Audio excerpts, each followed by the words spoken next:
All right. So the big things that you need to remember about the Cold War or World War II going into the Cold War is Joseph Stalin wanted to promote communism,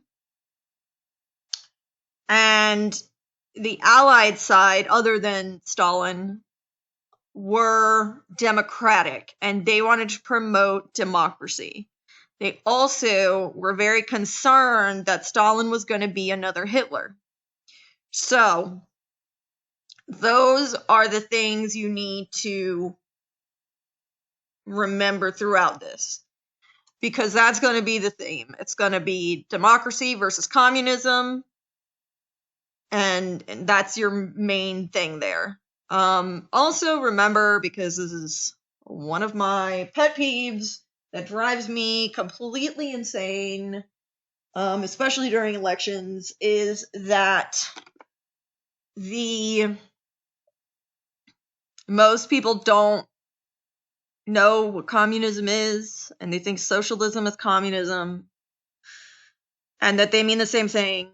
And they also don't realize that communism doesn't really happen. Most communist countries are not communist, they're dictatorships, or oligarchies, because if you really had communism, there wouldn't be a leader. Everybody just does what they're supposed to do. Everybody gets paid the same. And it's like this, the idea is not practical.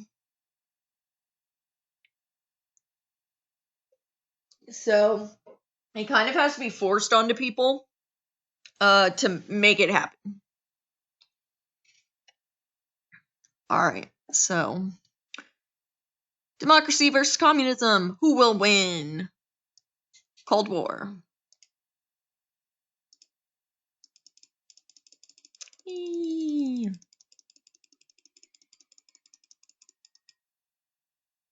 All right. Germany loses World War II. Hitler and his wife commit suicide. He got married, like, I don't know, 3 days before they committed suicide. Do not ask me any logical question about this, because their logic was not happening in the final days. And so once they do that, the other top officials have to take over. And then they're like, all right, we're surrounded, things aren't going well, we have to surrender. It's not a debate. So up here we've got Germany and suicide. And I'm gonna put that in the chat for people. If you are typing it, be careful. You do not want to, I don't know, get the I and the U backwards or whatever. I should put the headers in the chat.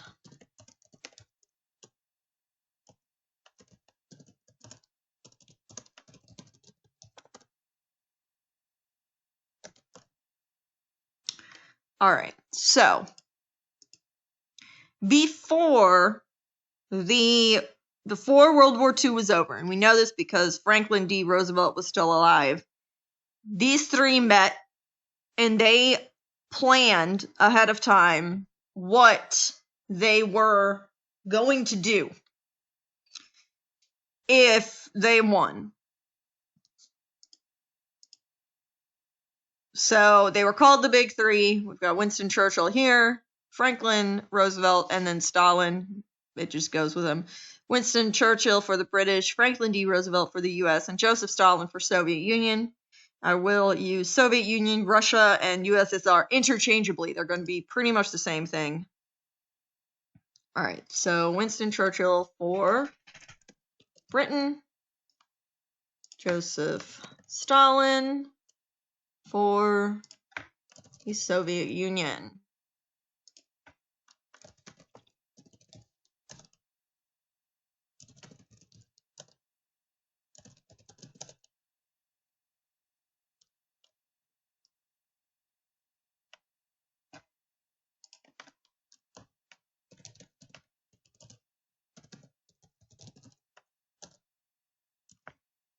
Okay.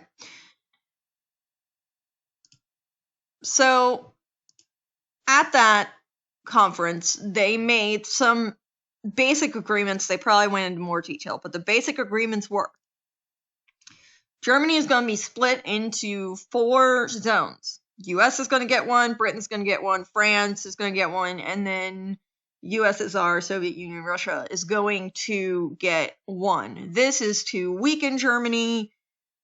If it's split up between 4, then you can't really come back together as easily anyway.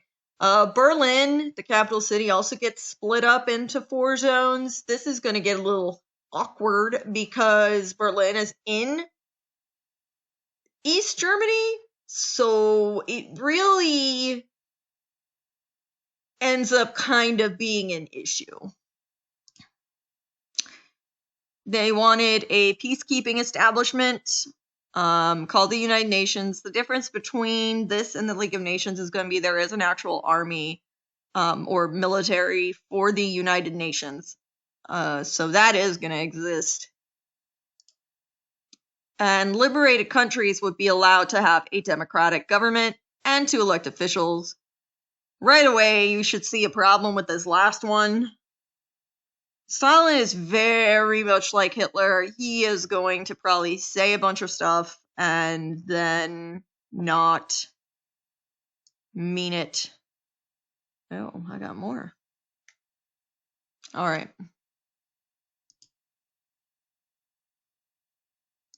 So it'll be 4 zones. This is the United Nations and then democratic.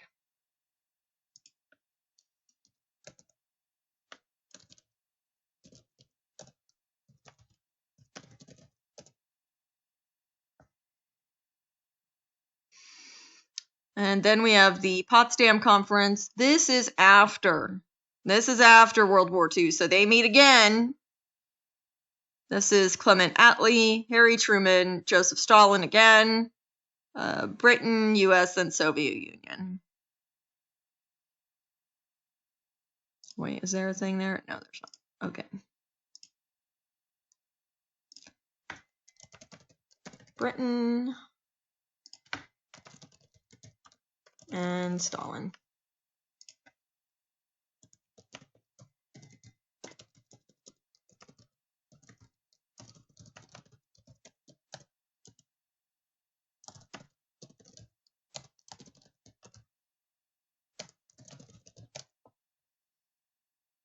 All right. Now we're going to have some disagreements. Before, they were more inclined to make agreements because they were kind of in World War II and they needed each other. And now the war is over and they don't necessarily need each other. Well, saying the Allies and Stalin. The Allies do need each other in a collective, but they don't. Stalin doesn't need them. They don't need Stalin. So there's less pressure. All right, so disagreements. Objection. Stalin occupied most of Europe and set up communist governments. Well, really East Europe. So he was not going to go with the initial agreements of democratic government. He's like, nah. Clearly, he doesn't want to lose power. He wants to increase his own empire very much the way Hitler did. He believes that communist governments are the best way to go. And he's going to be the big change that changes all these governments to communist, and everybody's going to do better under it, and yay. I think one more. And then Stalin wants to cripple Germany. He does not want, he wants the same, like he wants what France got last time. He's like, they need to pay for coming in. They need to, you know, we want compensation for everything they did. And the others were like, no, this is how Hitler rose to power in the first place. We are not doing this. It is not happening. There was a question or comment, or maybe an accident.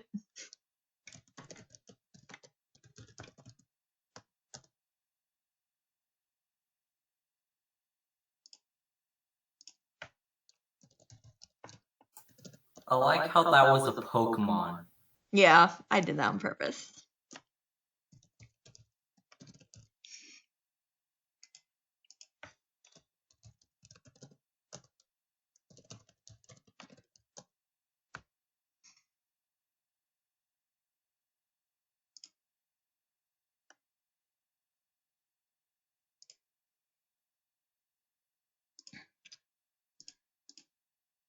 All right.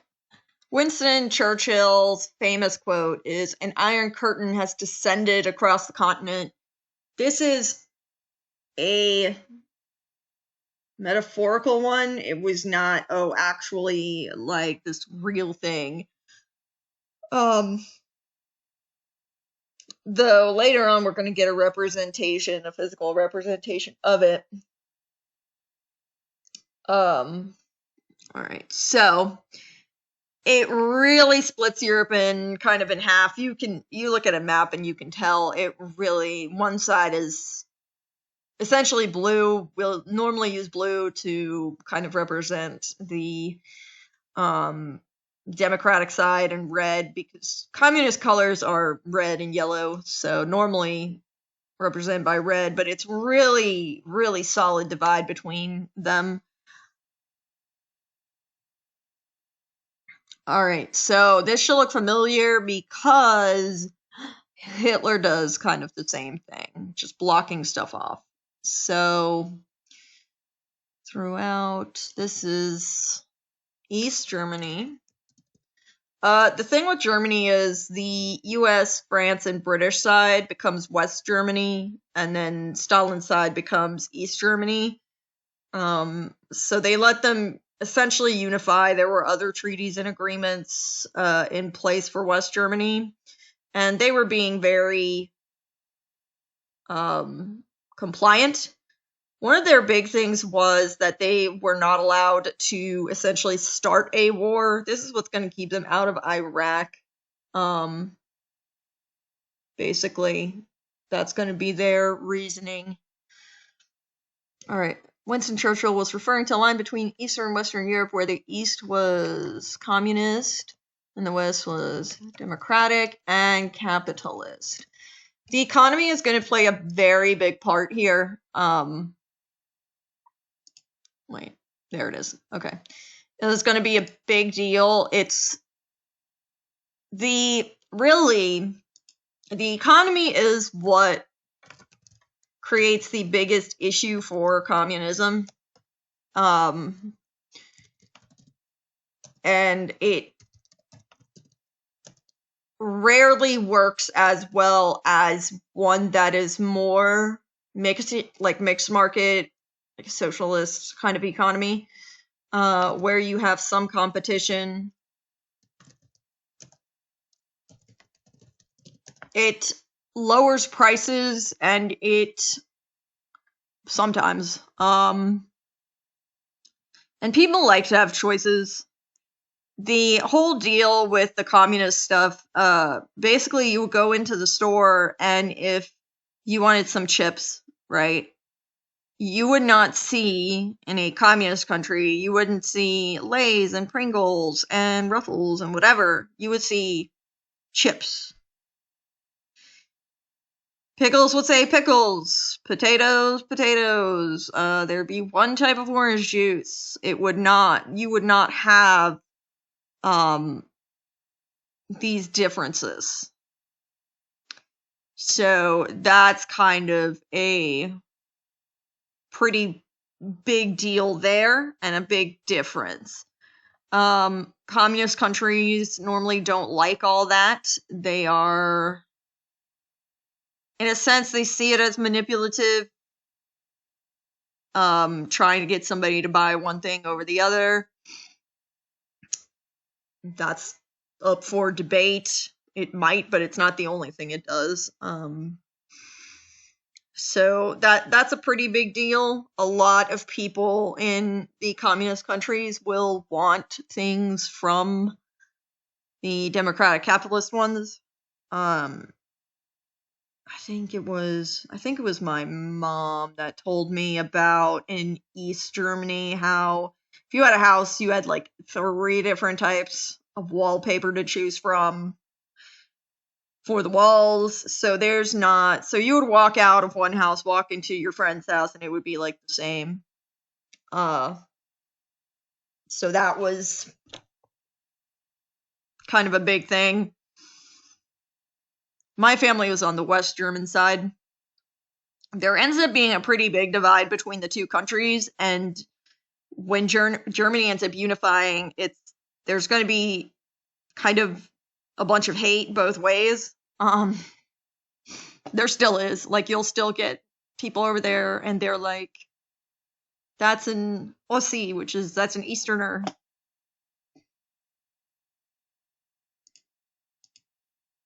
All right. Containment. The plan was we need to contain communism. We can't let this thing spread like a virus.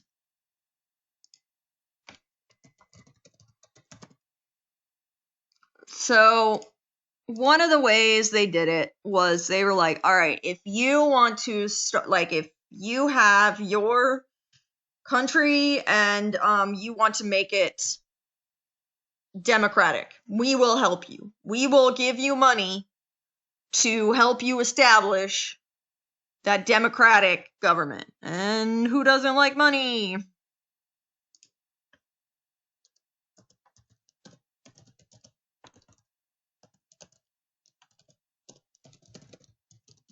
So that is definitely going to push some people in that direction. All right. Then we've got the Truman Doctrine, which is going to give money to countries that want to keep democracies.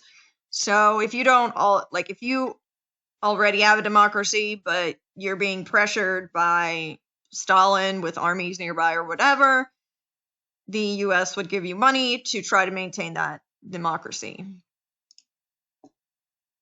To maintain democracies.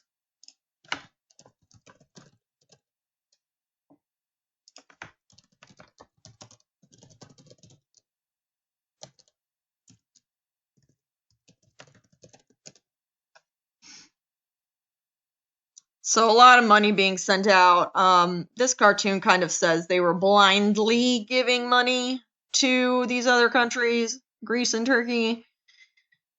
But I mean, both of them have democratic governments now, so I mean, in a sense, it worked.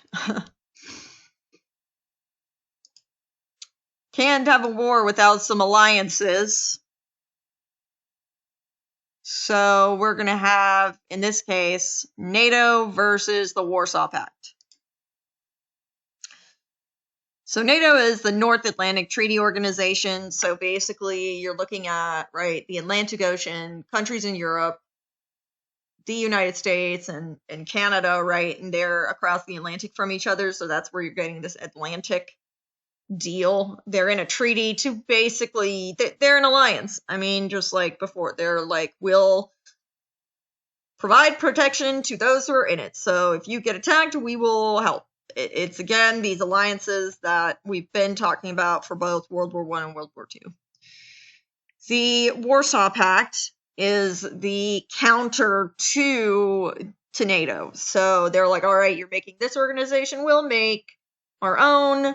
And it's for any of the countries that are on the communist side, and they kind of supported each other. So if somebody attacked Russia, then China would come and help. Typical alliances. So this one's going to be NATO. It doesn't matter if you capitalize it or not. You just need to make sure the letters are arranged correctly. And then we have Warsaw. Warsaw is in Poland. So it was probably signed in Poland.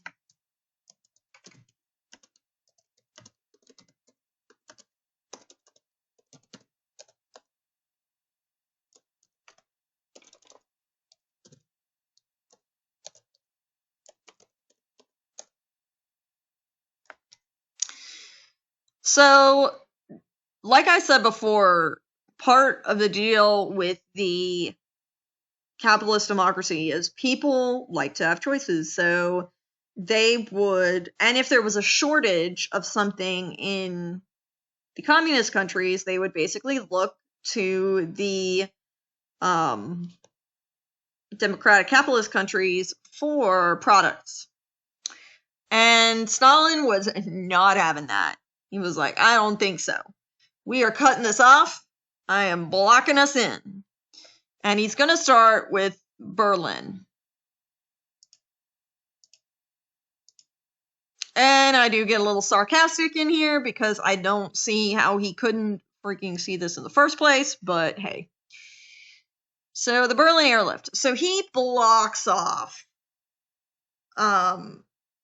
basically creates a barrier between West Berlin and East Berlin, and it's to keep things in East Berlin and keep other things out. He ends up building a wall eventually, so a physical wall, which is then like that physical Iron Curtain almost. All right, so he built a blockade down his side of Germany, and he attempts to keep out products. And some of the big products that they were running out of was coal and food. And then I sarcastically put in here, Stalin forgets planes exist, because I'm like, all right, you got some tanks around, whatever, like, you can very easily have these drop down by plane, and that's what ends up happening. So products are lifted across Berlin and given to East Germany. So it's not really storks, but they end up having this stuff and putting parachutes on them, and then they drop them out of planes, and it would fall down just for Germany to have them. And that's how they kind of stick it to Stalin. They're like, haha. So Stalin's plan fails, but he does build the Berlin Wall, and that is going to be a big deal because anybody who tried to leave would end up being shot. It was really trying to keep people in East Berlin versus keeping people out. All right, so Stalin builds a blockade. He tries to keep out products. Products are lifted across Berlin and given to East Germany, and Stalin's plan fails. And 30 years.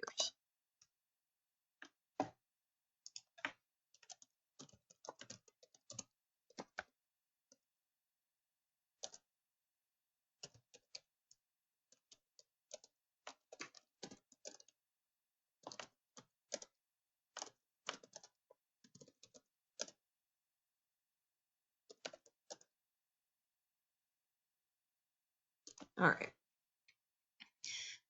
We will have chapters, I think, on this one, so it'll go into more detail later. So this is kind of an overview of everything.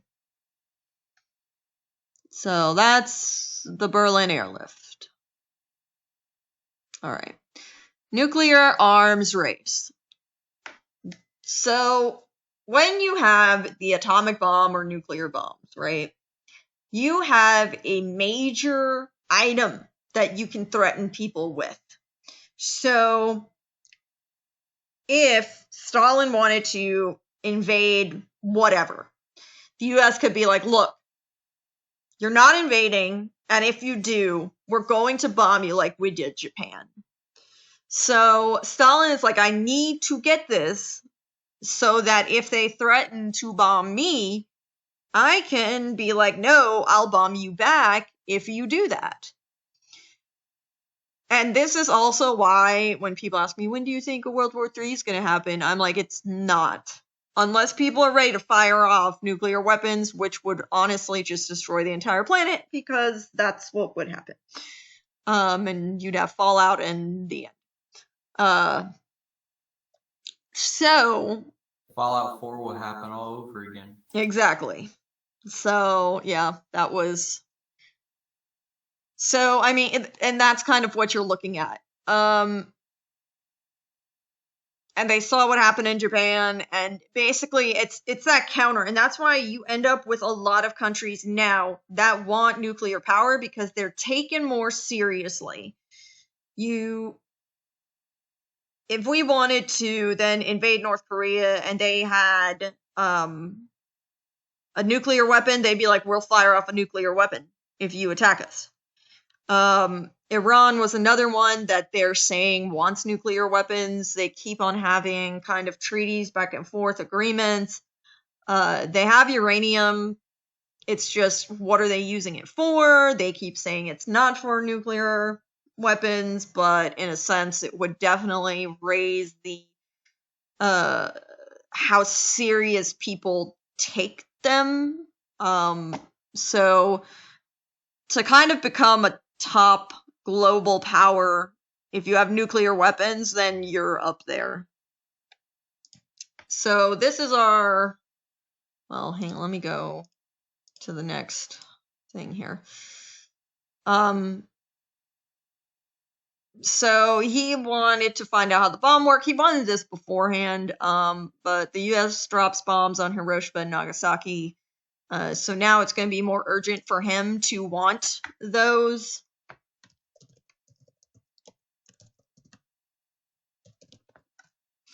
So this causes a nuclear arms race.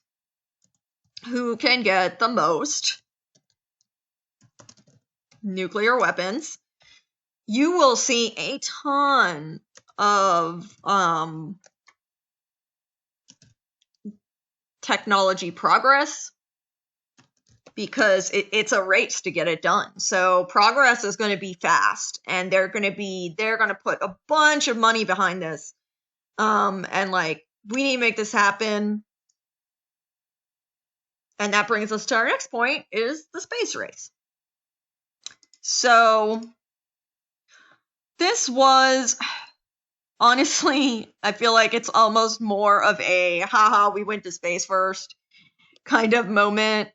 And so this was like literally a back and forth. So the Russians send the first satellite into space, and then America's like, what? No, we're not having this. And then they send a dog up, then they send I think a chimpanzee up, and then finally a person. And I don't want to get into details of that, because the in-between is kind of sad, and I'm not happy about it, but whatever. All right. So, the satellite is called Sputnik. Neil Armstrong is the first man on the moon, accompanied by Buzz Aldrin. One quick thing, people like to be like, the moon landing was fake, and I'm like, because this is one of the reasons. They're like, there's no wind in space, and I'm like, well, if you look, there's a stick that goes up here, and a stick that goes to the side, so they already planned this out. So you can see how it's crinkled up. They made it so that it would do this. If you were to look up there now, I think they have pictures. This flag is completely white because the moon doesn't have an ozone layer that keeps out some of the UV rays, so it kind of takes out all the color very quickly. All right, so we've got Russia first satellite in space and first person on the moon.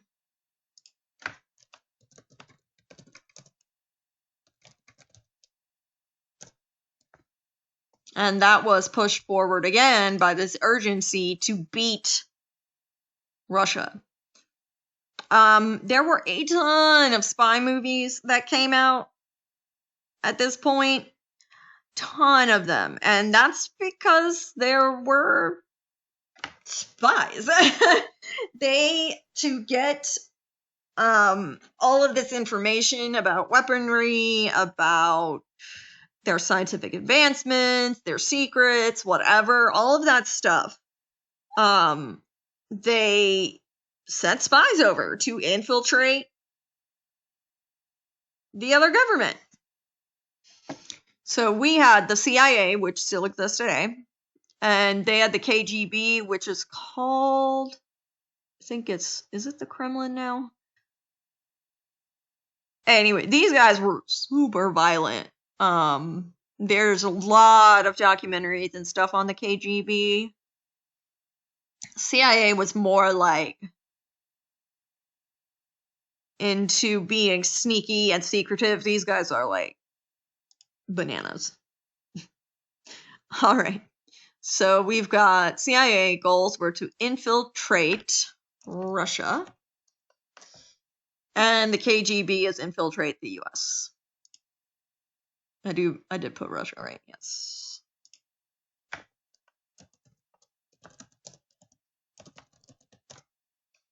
Again, I'll be using Russia, Soviet Union, and USSR interchangeably. Here, what was this called? What was it? Archibald, do you remember that show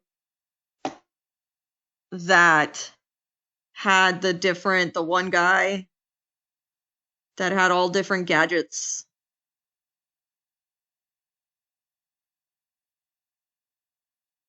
Yes. What was it called? Do you remember?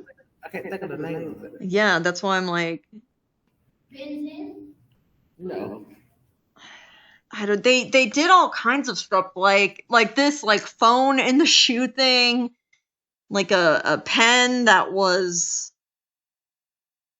something, like just various little things like this.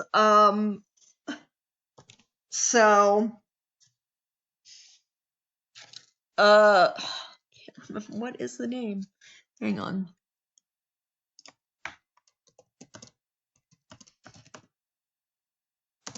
Old spy show. Here, let's put shoe phone. Rube Goldberg. Get Smart. That's what it was.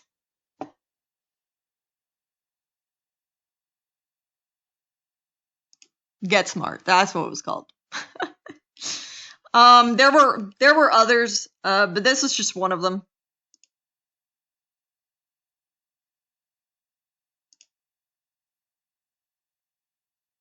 All right. This is the one where we start getting what we end up with, how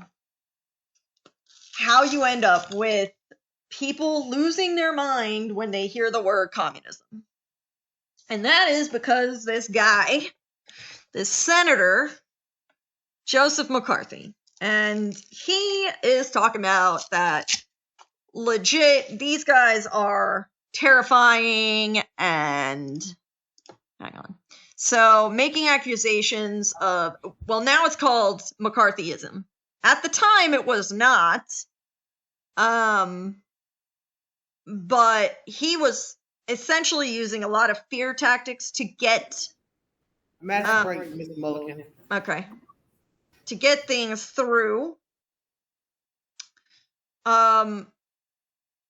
So it didn't matter if there was evidence or not. They were getting put into prison. There was a way to be like, if you were accused of being a spy, then you might not need as much evidence as you normally would, essentially. And it was the worst thing you could do. And probably still is. And you see a couple things in here. This black piece of paper is called the Blacklist, and there'll be a bunch of names of people accusing each other of being spies. We've got, again, this red versus blue thing. All right. So, fears of communist influence on American life and spying by Soviet spies came from the Republican U.S. Senator Joseph McCarthy of Wisconsin. Let me make sure. And the Blacklist, this is what I was talking about. List of people who the government believed might be involved in spreading communism in the United States or working with Soviet spies. I have... Was there a question? Yes, no, maybe? Or comment? Accusations of disloyalty. Subversion or treason. without proper regard for everything. So this is a very like paranoid kind of thing. Fears of communists. Yeah, okay, we got that. And blacklist, working with Soviet spies. There were some spies, so it wasn't completely random. There were people who sympathized with and believed in communism, so they would help out the spies.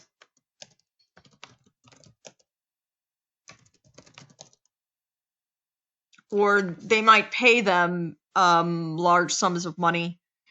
Because there was definitely a big thing, like, you would not get in very easily if you walked in with a Russian accent. Let's just put it that way. All right, our final slide is going to be false accusations. All right. So many who were not actually spies were accused and put in prison. One of the big cases was Julius and Ethel Rosenberg were the first civilians to die by the electric chair after being accused of being spies.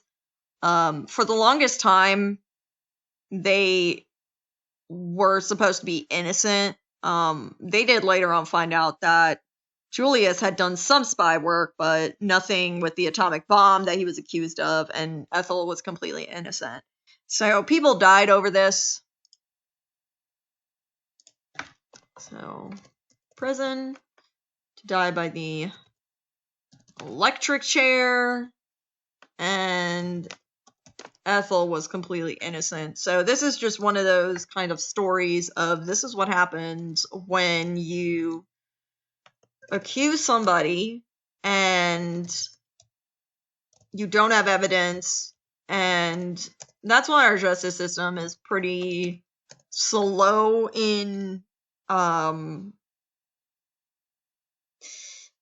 the death row area. There's kind of plenty of time to try and argue that they're innocent, and lately, because of all the DNA testing and different stuff and all the different testing, innocent people have been released from prison.